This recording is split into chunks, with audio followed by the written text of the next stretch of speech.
Week 3 continues this weekend with a battle of undefeateds in Dallas. Falcons versus Cowboys. It'll be Matt Ryan and Brandon Weeden under center in this one. ATL is favored by 1. The Cowboys are underdogs. Stephen A., are you still rolling with them? Rolling with who? The Cowboys. Oh, please. Wait a minute. When has he ever rolled with the Cowboys? Listen, I expect the Falcons to win this game. I think Dan Quinn has got their defense playing much improved football. It's not Tony Romo there. If Tony Romo was quarterbacking the Dallas Cowboys this weekend, I would have picked the Dallas Cowboys, but he's not. And even though Brandon Weeden has this arm that Jerry Jones has been bragging about, acting like he's the second coming of Joe Montana, and of course we know how much Skip loves his Brandon Weeden. We all know this, and I personally don't have anything against him because we share the same birthday, okay? I got nothing but love for the brother. The fact is that for his first game to go against the Atlanta Falcons, you got Tony Romo out, you got Dez Bryant out, okay, Jason Witten's not going to be 100%. Greg Hardy hasn't arrived yet. Randy Gregory is still probably out. Rolando McClain is going to be out. Orlando Scandrick is out for the year. I think with Julio Jones, with Matt Ryan, Roddy White, I'm assuming, is going to make an appearance and show up. I personally believe that it may be a tight and a hard-fought game, but I think that this is a game Matt Ryan and the Atlanta Falcons should win. If they lose this game, all they're reminding us about is that they are not what we thought they were, that Mike Smith isn't the problem, the talent, or wasn't the problem, the talent was the problem. This is a game, if the Atlanta Falcons are trying to elevate themselves back to relevancy, this is a game they should win. They should beat Dallas on Sunday afternoon. I'm going to roll with a score of 27-23.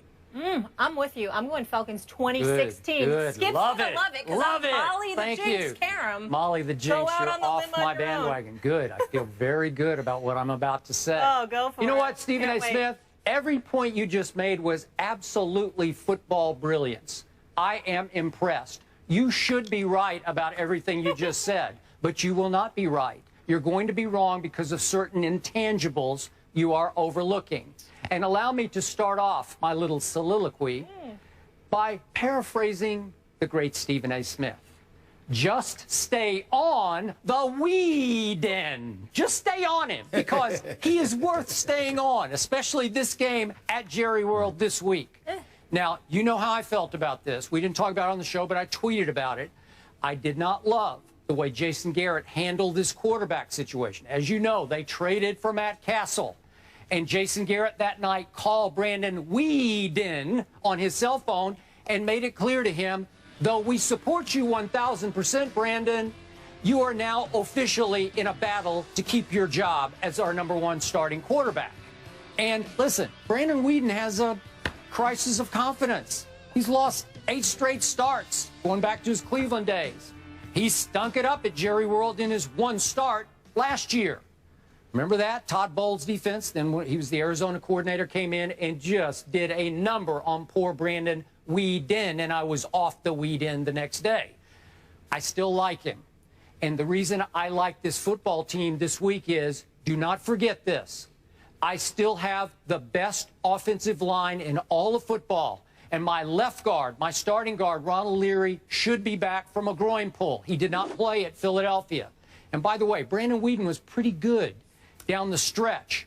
He got the save in that game, if you will, going 7 for 7 at Philly just to close that deal in a still losable game. He's playing behind that line, and he's going to be supported by what I still think is the most underrated defense in all of football, coached by Rod Marinelli, who is doing an extraordinarily spectacular job in the shadows. I don't hear him get much credit. He is working minor miracles by the week. He's working wonders with this defense that continues to play at a high level without a lot of its stars, who reinforcements on the way. 1 more week, and they're all starting to come back. So I still like my defense, and I love my offensive line, which brings me to my conclusion for this game. Run the football down the Falcons' throats. I don't think they can take the pounding for all 4 quarters, and I don't care about no DeMarco. I don't care. No problem. Joseph Randle, run the football. Hey, Kristen Michael. We haven't talked about him, but they traded for him from Seattle. He's a big pile driver between the tackles. He will be running the football. Darren McFadden will be running the football. And then, as you like to say, the extended running game is Brandon Weeden flipping it to Randall, flipping it to McFadden, flipping it to Lil Dunbar as they escape for 6 or 8 yards. There's a way to get this done behind that line, running the football with a lot of high percentage, what you would call dink and dunk passes. I still think this defense is good enough to keep Matt Ryan and Julio in check, just in check. I'm not saying they're going to stop them, suffocate them, keep them in check enough that it's a field goal game at the end. I say Dan Bailey will win my Cowboys this football game at the buzzer. I'm going to go 24-23, Dallas Cowboys in a huge upset against all odds, 24-23. And I want to thank Molly backed up against for the picking wall. Atlanta, because she's really out on the limb with that pick. That's first of all, I believe in Matty Ice and Dan Quinn. Yeah, I know. He's taking shots already, Stephen A. Where are you when I need you? Well, first of all, the Falcons are ranked 29th against the pass, so that's going to be problematic for them if Weeden is any bit the passer that you and Jerry Jones, your boy, claim that he is. The best we've ever seen. He can said throw all of it. that, He can spin it. Better than we've ever seen. Yeah. having said all of that, they do rank 9th against the rush. And when you consider the fact that DeMarco Murray is no longer there, I think that this is something that they'll show up and perform, a category that they'll show up and perform in. Also, keep in mind, Skip Bayless, that last week marked the first time that Roddy White went without a catch in 130 games. I think that he'll have something to prove. He's trying to play it off like it's no big deal because he's enjoying what Julio Jones is doing out there right now, putting on the show that he's put on thus far this season. But in the end, Roddy White is going to want to remind everybody that he can be an elite receiver in this game, too, because he has not been the last couple of years. Since the days he laughed at somebody asking him if somebody else had a better receiving tandem than the Atlanta Falcons. So, you know, it's not just about Julio Jones. Roddy White needs to be Roddy White in order for the Atlanta Falcons to be the elite offense that they once were.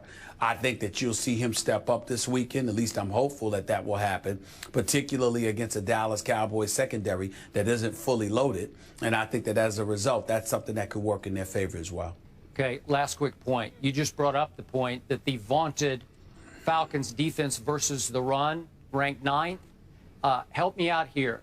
They played the Philadelphia Eagles, who are struggling running the football as much as anybody in the league right now. And then you just said previously your Giants have a hard time running the ball.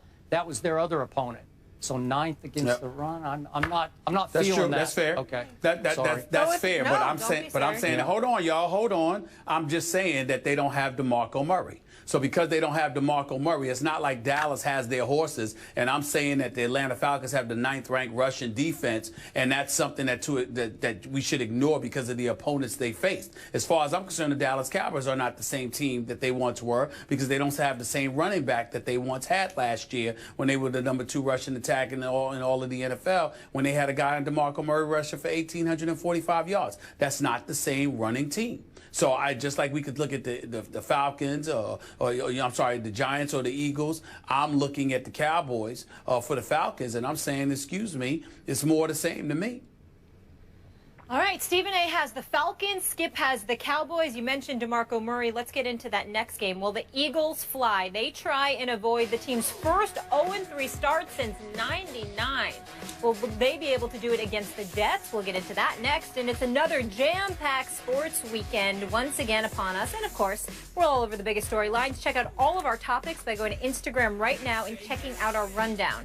If you have a strong take for Stephen A. or Skip, hit us with your best shot.